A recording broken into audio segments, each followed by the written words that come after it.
Halo guys, buat teman yang nonton, welcome. Beli rumah di sini sudah banyak banget nih gue upload, dan sepertinya kalian udah mulai agak bosen dari analitiknya. Jadi mungkin di video hari ini gue mau masukin sedikit Q&A aja untuk kalian. Gue udah ngumpulin beberapa pertanyaan-pertanyaan yang kalian tanya, dan gue akan jawab di sini secara jelas hopefully, dan semoga bisa membantu kalian. Oke?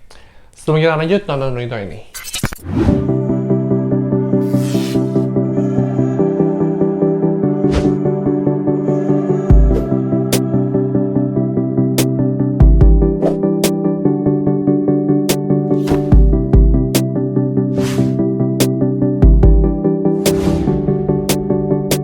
Oke, ini pertanyaannya masih di topik pindah rumah dan renovasi rumah ya. Ini dari Teddy Chandra. Per project di Kanada hitungannya bagaimana? Bisa dijelaskan? Kalau cari tukang ada websitenya nggak? Oke, nyari tukang di Kanada itu ya mungkin ya bisa dibilang ya mirip-mirip sih sama nyari tukang di Indo ya. Jadi ada kontraktor atau tukang atau handyman, ada yang punya website, ya, ada yang secara resmi. Jadi mereka itu contractor company, terus mereka akan kirim. Ada juga yang nggak punya dong. Yang misalnya baru kecil-kecilan, atau cuman yang sendirian, yang handyman, atau tukang gitu aja. Nah, jadi beda-beda gitu. Dan harganya pun ya beda-beda. Pastinya ya per project ya. Projectnya itu kan juga bisa, misalnya langsung satu rumah, atau misalnya perbagian dari rumah gitu. Itu tergantung dari kaliannya juga gitu. Nah, kontraktor yang gue dapet, ya, ini gue dapet rekomendasi dari agent kita. Jadinya kita ketemu dan dia sendiri, dan dia nggak punya website, dan kita bayarnya itu per project. Kalau misalnya kalian lihat di Beli Rumah The Series yang part 3 kalau nggak salah, itu renovasi di lantai atas gitu. Jadi itu projectnya itu untuk lantai atas gitu. Jadi kita bayarnya itu untuk lantai atas. Nah, bayarnya gimana? Di sini itu ada yang namanya material sama labor kan. Material itu adalah bahan-bahan, dan labor adalah biaya kerjanya dia gitu kan. Dan kita bisa pilih gitu, kita mau bayarnya semua set, atau kita mau bayarnya labor doang ke dia, terus nanti materialnya kita beli sendiri gitu. Nah, itu semua tergantung perjanjiannya juga. Ada kontraktor yang mereka nggak mau labornya doang gitu. Mereka maunya pokoknya semua udah jebret. Pokoknya kalian bayar ke gua, ini kalian dapat material, dapat labor, semua tau beres.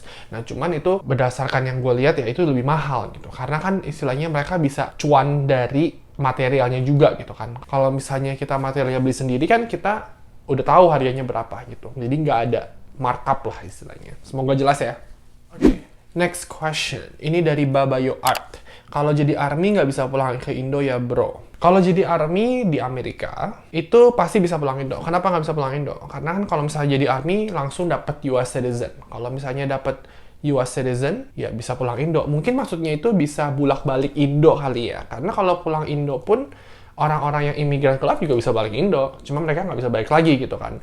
Nah, cuman mungkin maksudnya adalah bulak-balik ya. Jadi, kalau misalnya jadi ARMY, pasti bisa bulak-balik karena ketika kalian jadi ARMY, kalian akan dapat US citizen. Oke, next. Ini juga mirip. Ini dari Suharjo Budiyu Tomo. Bang, bisa kasih informasi buat WNI tapi pengen kerja di US buat jadi ARMY. Tolong kasih jalannya bang, terima kasih. Oke. Pertama-tama gue nggak bisa kasih jalan atau gimana, gue cuma bisa kasih informasi ya. So, berdasarkan apa yang gue tahu, persyaratan untuk jadi ARMY itu adalah kalian harus punya green card atau US citizen. Oke, kalau misalnya kalian imigran gelap, visa turis, visa kerja nggak bisa.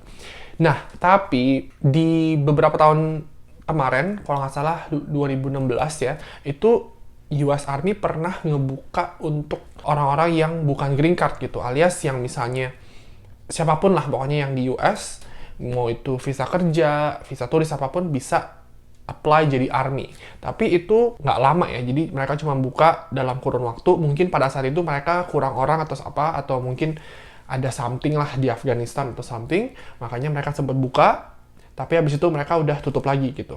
Untuk sekarang ini yang bisa jadi ARMY adalah orang-orang yang minimal punya green card atau US citizen. Jadi kalau misalnya kalian kerja di US untuk jadi ARMY, ya nggak bisa juga gitu, karena kalian harus minimal punya green card. Oke, next. Ini dari Taruli Elizabeth. Kok kalau healthcare buat green card holder gimana? Oke, green card holder berarti ini US ya. Di US itu nggak ada free healthcare, nggak kayak Kanada. Jadi kalau misalnya di Kanada, mau kalian green card, mau kalian citizen, mau kalian visa kerja, student, itu kalian bisa dapat healthcare. Tapi kalau misalnya di US, nggak ada gitu. Jadi kalian harus punya insurance-nya sendiri. Mau kalian green card, mau kalian citizen, mau kalian student, itu kalian harus punya insurance untuk cover biaya kesehatan kalian. Di US ada yang namanya Medicare, Medicaid, itu tapi untuk yang lansia aja, untuk umur yang tua, itu juga udah harus punya green card dan citizen ya untuk bisa dapat free health care. Tapi untuk yang lain harus bayar, kecuali kalian punya insurance. Kalau gue dulu, gue beli pas gue sekolah, karena itu juga persyaratan ya, untuk international student harus punya health insurance. Terus ketika kerja, gue juga dapat asuransi dari perusahaan. Seperti itu. Oke, ini masih tentang green card ya. Ini dari Calvin Yu. Bang, saya mau tanya tentang green card. Misalnya, kalau sudah dapat green card gratis dari lottery, dan cara mengambil green card-nya, dan ketika sudah ada green card-nya, apakah bisa langsung lamar pekerjaan, atau mungkin perlu bekas yang lain? Dan kalau di sana tidak punya teman atau kenalan, bagaimana untuk melamar pekerjaan? Mohon dijelaskan, Bang. Maaf kalau pertanyaannya membingungkan. Saya sendiri masih bingung cara menyampaikannya. Terima kasih. Kalau sudah dapat green card dari lottery, itu ya kalian bakal dapat email, kalian bakal dapat instruction untuk kalian submit apapun dokumen-dokumen yang dibutuhkan. Ya kan, kalian pokoknya ikutin aja prosesnya. Gue juga pernah bikin video collab sama Mbak T nih, gue akan taruh di sini, di mana dia ceritain proses dia ketika dia dapat green card. Itu juga dia nggak dapet di Indo gitu, jadi dia harus nyampe dulu di US, terus nunggu setelah 2 minggu baru dapet tuh green card-nya. Tapi yang namanya kalian udah dapet, ya kalian pasti bisa langsung masuk ke US. Nah, setelah kalian dapet green card, kalian di US, kalian bisa lamar pekerjaan apapun, bebas karena kalian ya permanent resident gitu. Green card itu kan kata lainnya adalah permanent resident. Jadi kalian nggak perlu visa kerja, mau sekolah tinggal langsung sekolah, nggak perlu visa student. Jadinya kalian bebas pekerjaan apapun. Kalau misalnya kalian nggak punya temen atau kenalan, ya nggak apa-apa. Kalian cari aja kerja. Misalnya, kalian sukanya apa? Jadi barista. Oke, ke Starbucks. Are you guys hiring? Atau, kalian ke website yang banyak pekerjaan gitu. Kalian lamar gitu online. Banyak cara untuk kalian bisa apply pekerjaan. Nggak harus punya kenalan. Yang penting kalian punya skill, kalian punya niat, dan kalian punya eligibility ya. Kalian punya visa kerja atau punya green card. Itu 3 itu yang paling penting. Udah, kalian bisa dapat kerjaan. Nggak perlu berkas yang lain, cukup nunjukin green card-nya aja. Karena green card itu yang menunjukkan bahwa kalian mempunyai wewenang atau kalian mempunyai izin untuk kalian bisa kerja gitu kan. Kecuali misalnya kalian lamar pekerjaan, terus dimintain ijazah apa segala macam, itu kan tergantung dari perusahaan atau company yang kalian lamar gitu kan. Tapi kalau misalnya kalian udah green card, kalian cukup tunjukin green card aja. I think that's it.